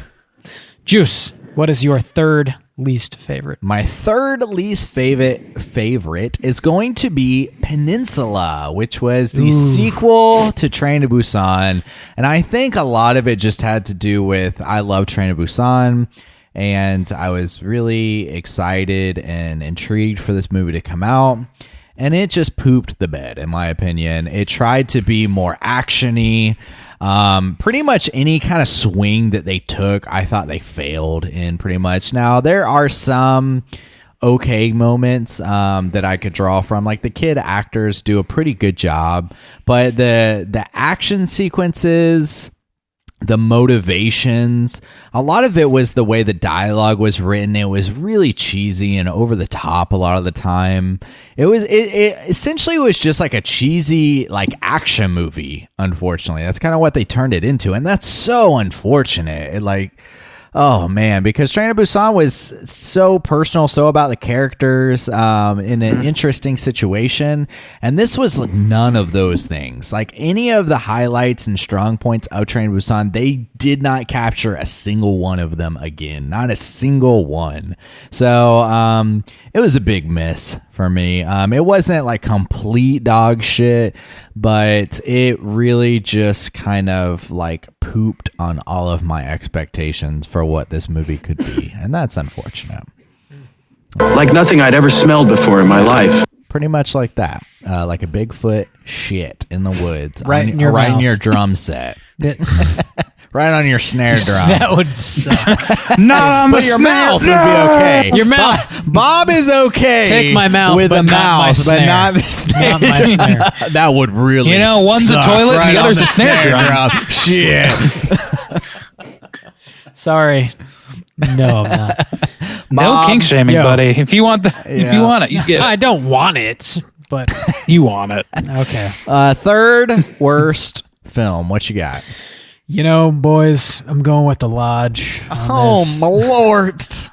Oh, Rob, you made an error. You made an error. No. Rob, Your let's hear spreadsheet's fucked. No. one more time your hot Yeah. cake, Let's- your hot take. What you Okay. I don't Yeah, think it's let's that hear how hot. wrong you It's are. just an opinion, and I'm not the only person that has this opinion for Uh-huh. what it's worth. I find this movie to be fairly ridiculous because of the writing, not because it's like a poorly made movie or like the actors aren't selling it. It really just falls apart for me personally, and the writing. The stepdad, the way he handles the situation with like his new wife, knowing as much about her as he definitely does, doesn't make sense. These kids being as able as they are doesn't make sense. And then when they get themselves into the situation they get themselves in, the way that they just are able to check out and not really give a shit about the consequences, again, doesn't make sense to me. The writing is just... It's because you raised none of your children, Bob. You just let them be illegit out there. Well, that's how you be a dad, okay? This movie, the writing to me is just nonsense. But outside of that, like, it looks fine. The acting is good. I can't really say anything about that. But it's just fucking bad to me, man. It's fucking real bad. Oh boy. Yeah. You picked up that pitchfork early, and boy, have you shook it. It's just how I feel. One man's opinion, okay? Randy, you're number 2. What you got? All right. For the next film, I'm going to have a hard time even talking about it. It's a movie called Z 2020. Z? Not called Z 2020. Z released in 2020 because it's literally the Bees? letter Z. Z, whatever you want to say. Beads. Beads. Yes, please fill up this time, because the main problem I have with this movie is that here's the anecdote that explains why this movie is on this worst of list. I watched this movie. We were talking about this movie. I think it was on the air even. It might not have been though. We were talking about this movie. I was like, man, I've been wanting to see this movie. I'm really interested. The trailer looked all right. And then a few minutes later, or like at some point later, Becky told me, we watched that movie already. And I was like, what? And she's like, yeah, we watched it like last week. You don't remember this? And then I went back and I looked at the fucking trailer again. I was like, oh shit, yeah, I watched the whole fucking movie. I have seen this movie. And it left so little impression that I forgot. And I was still like, it's like I got fucking amnesia or entered a Heidelberg level fugue state. Heisenberg level. Well, Heidelberg level. Hail Hydra. Yeah, it's a movie that left so little impression that I forgot that I watched it within less than a month. So that's not good. That's at least a number 2 worst movie of the year. I'm going with number 2 on that. Could have easily been number 1. It was also a shifting category. 55. Juice, number 2 spot. Number 2, I'm going to go with The Old Hunt. Just because oh my God. And maybe it's part of these movies too, like trying to incorporate the action element into horror. Maybe I just feel like it becomes too cheesy, or I don't know. Yeah. It seems to be a trend this year with my negative movies, but I just hate how much attention this movie got. I hate how many people were talking about it, because in my mind, it wasn't really a horror film. It was like action more than anything, sometimes comedy. But we covered it, and a lot of people did, and I didn't like it. And it had absolutely nothing to do with how edgy it was or what it was trying to tell me or any. It was just like dumb and cheap and really just played off of people just to sell itself because it was so bland and boring to me. Like that was their only choice, is like, if we want to sell movie tickets, we have to like make this controversial in some way. I didn't find it controversial in any way. It was just boring as shit. So the hunt for me. All right. It came very close to being my number 3. Yeah. Very, very close. That's my number deuce. All right, Rob. Yo, number deuce. What you got? Talking about the remake of Castle Freak. I heard that was really good. Oh, Yeah, it's not. It's not. Which is a bummer, because I was pretty excited. I think this is like the most. It also isn't penetrating you. That's a bummer. That is Oh, always that's a a bummer. Always a bummer. This is like the most recent Fangoria picture. It was thrown up on Shudder about a week ago, I want to say. And it's produced by Barbara Crampton. So, like, we're checking these boxes. All this sounds pretty cool. Castle Freak remake. I think Okay. it's pronounced Barbara. Barbara Crampton. Yes. Crompton. And I sat down and watched this thing like 3 or 4 times. I just had to keep starting it over because it's a slog, man. It starts off kind of feeling like VFW, actually, which is like another Fangoria production. It's like it's referencing all these like punk rock horror movies from the 80s, and then it just like jumps into this castle, which is pretty cool. The castle's solid. The filming location looks really neat, but the acting is just horrendous. It is so bad, and there's like some weird like quote edgy sexy stuff happening that doesn't land, and then all of a sudden it turns into this H.P. Lovecraft ending where like another world opens, and none of it lands, none of it makes sense. It's real bad. Don't recommend. That's it. All right. Castle Freak. Yeah. What is the worst movie you watched in 2020, Randy? Well, there was a lot of back and forth on this, as I said before, but I landed on the one that most embodied what I really don't like about some of the horror produced right now, which was random acts of violence. So this film we reviewed on the podcast, and we had very little positive to say about it, but sort of the context clue that really sold me hating this was in director, I believe writer as well, Jay Baruchel's statement about how modern horror isn't scary, but he was real fucking cocky about his goddamn movie, which was not scary at all because you don't connect with the characters. And he made this big stand about this thing being scary and all other horror movies aren't scary anymore. It's like, bitch, we've even in 2020, we've seen so many movies come out that are more scary than this. And about misogyny and stuff too. Didn't he have something to say about that? So yeah, there was and there's so much you could talk about with that stuff, but that movie doesn't talk about that shit. That movie is like supposedly like there's some sort of metaphor at play about an artist versus art versus the intake of art versus the creation of art and what all this shit. And those are really high-minded ideas. Yeah, the responsibility. And those are like really interesting ideas that are completely fucking like sidelined for like really dumb kills and shots in this movie and like really, really painful acting. I had such a problem trying to apply Jay Baruchel's own rhetoric to the fucking movie he made. And that's a problem for me, man. Like you can't talk that much shit and then also shit the bed that hard. So yeah, that's my number one for the year. And it's just shy of a spite vote, but it legitimately earned the spot, I would say. All right. Random acts of violence. There you go. Sounds good. Juice, what's your worst movie of 2020? Worst movie is, I agree with Randy once again. Random acts of violence. I agree, man. That statement he released. But also, it wasn't just the statement. Even if the statement wasn't involved, the movie felt cheap. The kind of effects that they used on it that make it look like a comic book, the general idea, the dialogue, just the movie was crafted really poorly.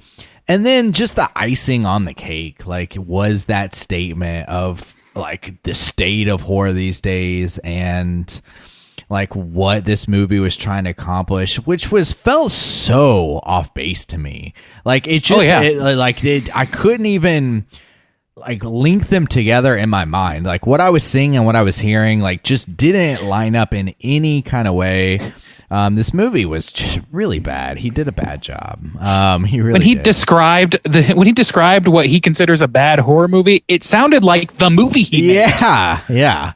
It was bad. And it's one that has like stuck in my craw because we did cover it. And I'll think about it sometimes and I'll be like, that fucking son of a bitch. Like it makes me like randomly mad sometimes. Which maybe, which is unfortunate that I like have it stuck in my mind. But I agree. Random Acts of Violence was the worst horror movie I watched this year. All right. And what a shame, because Jay Baruchel had goodwill for me from when that movie started, but at the end and after all those statements, it evaporated. Yeah. The statement really shouldn't have happened. Yeah. Just put the movie like you out said, and let it be. Yeah. If you want to make the scary horror movie, then let the reputation of your movie sell that. Yeah. Don't go out there and tell everybody, oh, this is the only scary horror movie, and then not produce that. Oof. Big wolf for me. Yeah. Robert. Yo. What you talking about for your least favorite. Least favorite, the worst, number one worst. Yeah, of 2020, I gotta give some shouts outs to Verotica. I didn't watch it. It's real bad. Like one of the worst looking movies I have ever seen, for sure. One of the worst acted movies I have ever seen. One of the worst written movies I have ever seen. Damn, Andy from Horrorphoria is not going to appreciate this statement. You know, much respect to Andy should he hold a different opinion, and I believe he does. And, you know, I'm a fan of Glenn Danzig's music for sure. Definitely appreciate his music. I think this movie is fucking bad. I haven't read the comic books that it's based on, so I can't really speak about the comics. But this movie is by far the worst movie I saw this year. Caveat, if you want to hang out, get a big group of people together and get a little drunk and watch some shit that you can talk over and make fun of, Verotica is like ace. We should do that after this. Do that with Verotica. But if you want to sit down and watch a horror movie, this is the worst one you're going to watch that was produced in 2020, in my opinion. It's really bad. Yeah, that's it. Can I rent that from the Blue Room and watch it with you guys afterwards with some drink in hand? I didn't even buy this. Oh, man, Rob. Yeah. Ooh. What the fuck? Whoa, I thought you an insult. Thought you from bought Bob. indiscriminately. What happened to you? Yeah, Bob Who buys broke you? anything. I had it pre-ordered. Did Blade Trinity break you? And then, well, I had it pre-ordered and then I rented it to watch it because I sat in with Horrorphoria to talk about this. And after I've watched it, then I just canceled my pre-order. Wow. I was like, nah, I don't need that one. I was about to be like, you rented this after pre-ordering it? No. Okay, you had to watch it for the show. Yeah, okay. for Horrorphoria. Yeah, I just couldn't wait to watch. No. I can't wait. I got to pay the $4 now. I gotta has it. No. I'm gonna pay $29 to watch this film in Owner. Yeah. Verotica, $29 rental. No, plus the 29. pre-order buy. Bob. Oh, gotcha. Yeah, They're not prorated, you know. My boy Danzig's got another movie that's already in the can. It's a vampire western, I believe. So I assume we'll see that sometime next year. Maybe we'll be talking about it. We won't. In the Who can. knows? It's already in the can, starring Devon Sawa. So Oh wow! Well, Yeah, I mean he that also actually is did that Fred appealing Durst to me. movie though too. So True. let's not. that wasn't that bad. It's better than Verotica. That's It's like a lot better than it was a lot better. I saw neither of these films. Oh, okay. Well, get out of here with your ums. So yeah, that's our 2020 roundup. That's what we got. Whoa, we did it, boys. We did it. Bob, it's another year down. Yo, you promised us before we get to it. Okay. We do have a few voicemails. Hotline Scream. God, gotta wait. Not there. You guys always calling in and shit. We got me. fucking Blu-rays to rip through. Killing me. You are killing me. All right. We've got Hotline Scream. Yeah, we got the Hotline Scream. If you're listening and want to call and leave a voicemail, hit us up at 904-638-3231. We have 3 voicemails this week we got to get to. First up, I believe we're going to hear from Benji. Let's hear what Benji has to say. Hey, boys. It's your boy, Benji. I'm calling you because I had a very familiar episode happen in the house where our beloved cat, Kiki Maniki, had one, you know what it is, absolute shitstorm. I think I counted 6 different piles or splatters throughout the house. It really depends on her velocity, how quickly she's moving. You know her and you love her dearly. She sits all over your laps and absolutely requires your attention in your hands. But she's a lovely thing. She has her shitstorms, but darn it, just made me think of you guys. So anyway, this week's review is, what was that first movie I borrowed, Bob? The one with Christine. Yeah, so I liked it so much that I'm reading the book. Stephen King goes into these super detailed stories about the cars and what they're working on, and it makes me think of my car and all the work I'm putting into it. So it kind of comes full circle. It's very real life, and these tropes are existent both in movies and books. It's just a fantastic weaving of different types of storytelling. So you guys are cool. Keep doing your thing. And we'll chat later, amigo. Bravo. Senor. Toodles. Yeah, you guys heard it here first that fixing your car is not just a matter of fiction anymore. It's a thing you can do in real life. It's reality. Yeah.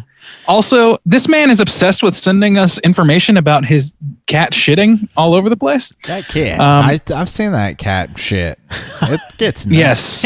Yes. We used to live with that cat, Rob and I. And like shit and run at the same time.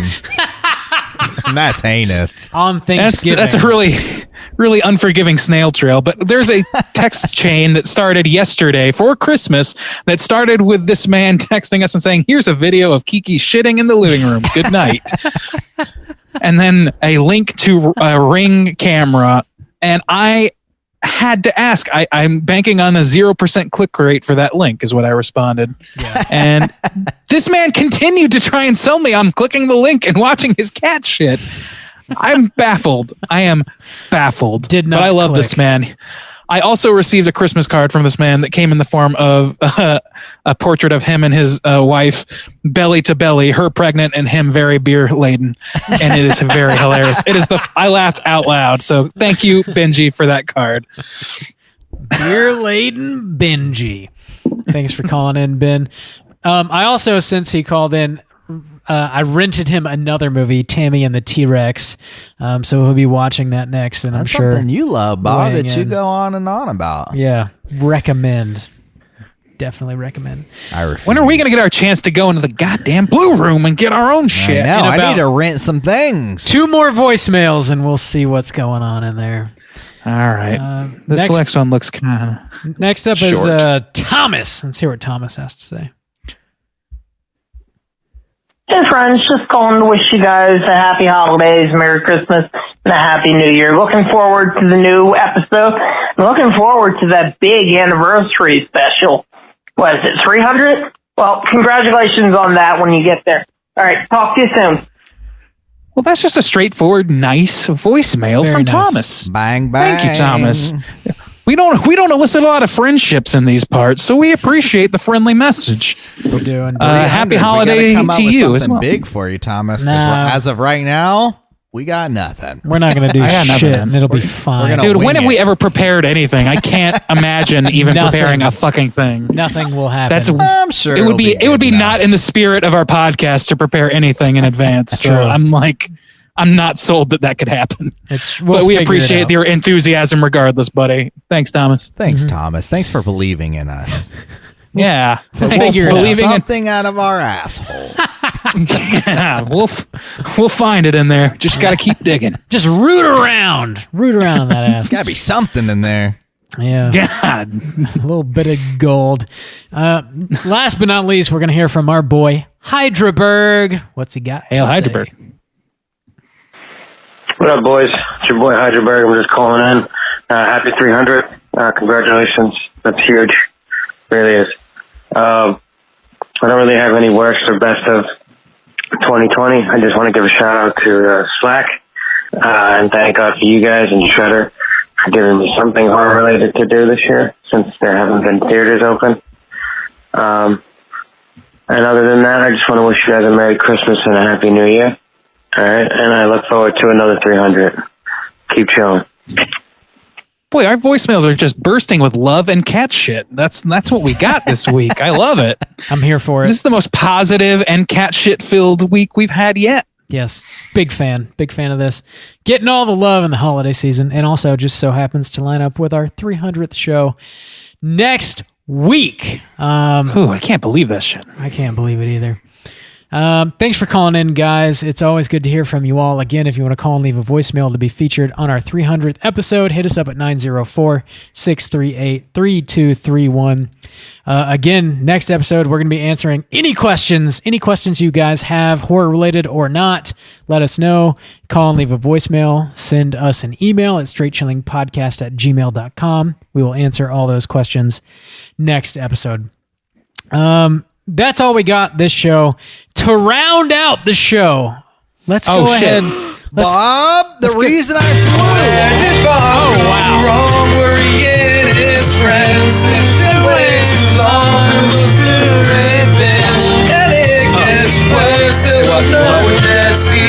Wasting all this dough on those DVDs.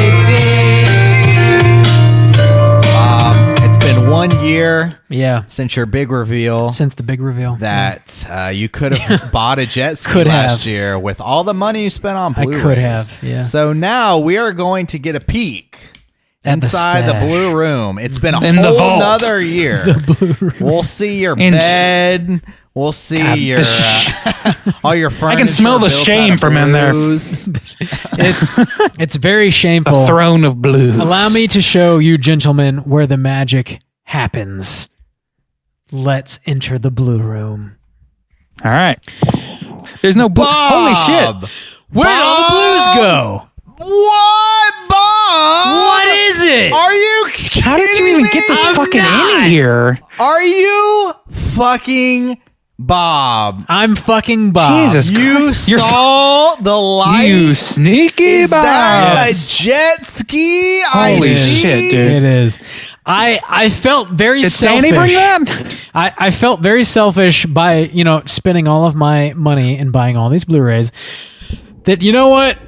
Christmas is a season for giving, so I went ahead and cashed them in. I sold my whole collection just so that I could buy you us serious? all a straight chilling jet ski. You sold the blues? Yep, sold them all. Blues are gone, replaced by the I straight find that hard to believe, but all right. The greater good for the greater good. I also am confused how you got this in this room, but It's a miracle. It's a Christmas miracle. okay. All It's right, a- great. We have the movers. Is this bring it in. IKEA Yeah. furniture shaped It's- like a jet ski? What are we looking at here? Oh no, she works. I sleep in a jet ski. Do you? She works. It's a jet And ski bed. I do Dude, holy believe. shit.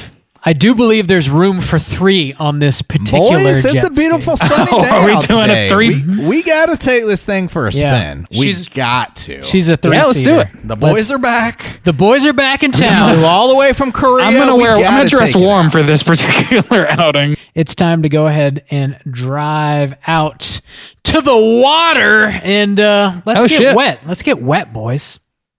Are you taking us out? Let's do it. Squad, Are we doing this right now? Let's load go. up. All Get right. in the It's car. Been a long time coming. Let's We're get it. going. We're going. Holy shit.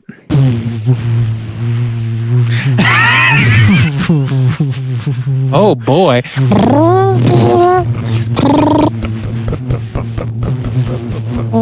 Hey, what are you doing? Yo, son of a bitch. Everybody off the bus. We're at the Holy shit. beach. Bob, I cannot believe this day has come. Yep. Let's pop this bad boy in the water. Let's do it. We gotta remember this beautiful moment. Becky. Yeah. Becky. Becky! Okay. All right, Becky's going to take our photo. We're Yeah. going to do. I can't believe that you got this fucking jet ski. Holy shit! She's a beaut. Make This sure looks she nice, throws too. Is this bad custom? boy up on the Instagram. Yeah. We gotta let Oh, everybody see. We gotta let everybody see this. I don't think beaut they're going to here. believe it. They're going to believe it. Oh, they're They're gonna gonna believe it because it's. Well, real. is there like? Is this nitrous oxide? What the fuck? Where did Yeah. you get this? I had my boy Cesar crawl up under the hood. Whoa. And he tweaked and fine-tuned it, and now she's Oh. purring like a kitten on Christmas purring Eve. like a Sea-Doo vibe? Is jet ski repair no longer a thing of fiction? Nope, it's real life, Randy. Holy real shit. life. All right, boys. Well, let's All right. hop on. Let's do it. Let's go All ahead right. and crank this mother up and hit the wide open Atlantic Ocean. Here we go.